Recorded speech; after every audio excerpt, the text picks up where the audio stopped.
হরে কৃষ্ণ। প্রথমেই বলি ভিডিওটা গতকালের ভিডিও, আর গতকালের সকালের সেবা ছিল ওটা।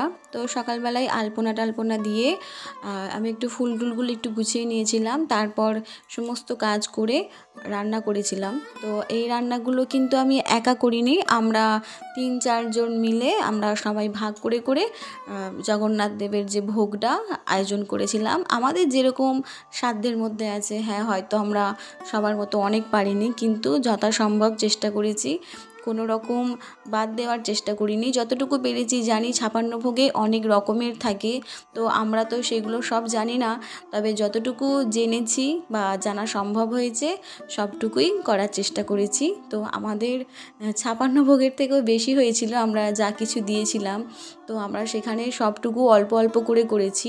তো সকালবেলা আমি যখন আলপনাটা দিই তখন খুব বৃষ্টি হচ্ছিল, আর আমি একটু চাপে ছিলাম যে আলপনা যদি না শুকনো হয় তাহলে পুজোর কাজ হয়তো আমি জিনিসগুলোকে ঠিকঠাক করে গুছিয়ে রাখতে পারবো না। আর সবার সহযোগিতায় আমাদের পুজোটাও কিন্তু খুব ভালোভাবে হয়েছিল, তবে মন তো অবশ্যই খারাপ ছিল, কারণ এই কটা দিন আমি যে এনাদের সেবা করেছি, তো হুট করেই এই যে চলে যাওয়া, ঠাকুরঘরটা ফাঁকা ফাঁকা লাগা, এটা আমি ঠিক কাল মেনে নিতে পারিনি।